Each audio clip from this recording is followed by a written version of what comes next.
Olá, pessoal. Eu sou a Karina, sou enfermeira da CADME, que é a Clínica de Atenção às Doenças Metabólicas da Prefeitura Municipal de Piracicaba.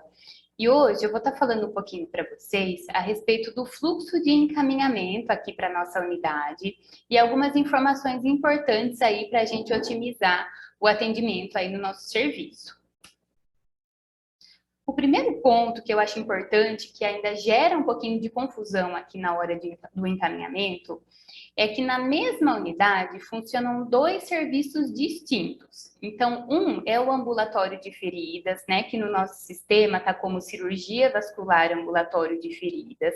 Ele atende a pacientes com diferentes tipos de lesões, né, lesões de diferentes etiologias e graus de complexidade, independente do paciente ter diabetes ou não.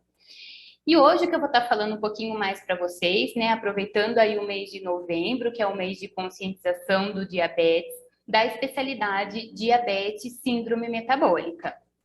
Né? Então, qual é a demanda que deve ser encaminhada para essa especialidade? Né? Os pacientes com diabetes tipo 1, que obrigatoriamente aí vão fazer o uso de insulina como parte do tratamento, as pacientes com diabetes associada à gestação, e aí a gente considera aquela paciente que já tinha diabetes e engravidou, e as gestantes também com diagnóstico de diabetes gestacional. E aí, independente dela fazer uso de insulina ou de qualquer outro medicamento para diabetes, tá? Os pacientes com diabetes tipo 2 em insulinoterapia, então que já estão em uso de insulina, mas não conseguem atingir ou manter um controle adequado da doença apenas com o acompanhamento nas unidades da atenção básica. Então, necessitam do atendimento de um especialista. E aí, né, esse controle inadequado, a gente considera uma hemoglobina glicada maior que 8%. Né?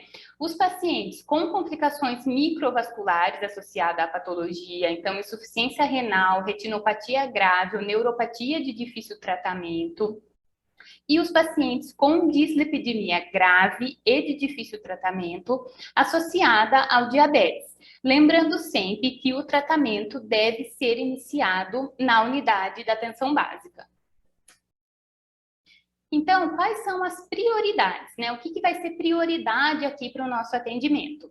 Pacientes com diabetes tipo 1, pacientes com diabetes associada à gestação e aqueles pacientes que estão em processo pré-operatório aguardando a compensação do diabetes para a realização de alguma cirurgia. Tá? E aí é importante a gente ressaltar que essa prioridade deve ser solicitada no sistema informatizado padrão, né? O sistema que a gente usa para encaminhamento.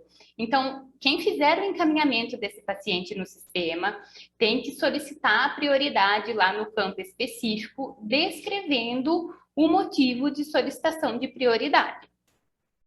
E aí, quais os exames necessários? O que é importante esse paciente ter em mãos quando ele vier na consulta?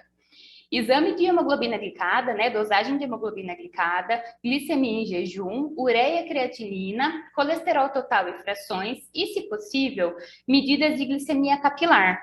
Pelo menos 3 medidas em jejum e 2 medidas no pós-prandial. Outra coisa que também ainda gera um pouquinho de confusão é a respeito da solicitação dos insumos para aferição de glicemia no domicílio, né? Então, o monitor de glicemia, as fitas e as lancetas. Para o paciente com diabetes tipo 1, ele tem direito à entrega imediata desses insumos, porém, a solicitação tem que ser feita pelo endocrinologista.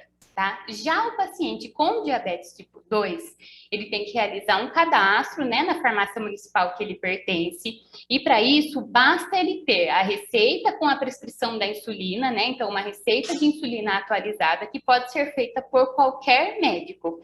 E a retirada desses insumos é mediante a disponibilização de cota pela Secretaria Municipal de Saúde, tá? Então, não obrigatoriamente ele já vai receber esses insumos. Ele vai fazer o cadastro e vai começar a receber mediante disponibilização de cota.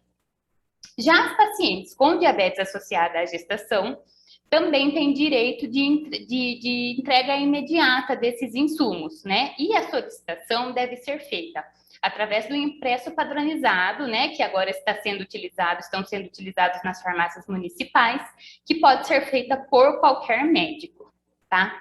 O último ponto importante que eu queria colocar aí para vocês é a respeito da renovação dos medicamentos para farmácia de alto custo, a renovação da receita, né, e dos impressos da farmácia de alto custo. A primeira prescrição, ela sempre deve ser feita pelo médico especialista.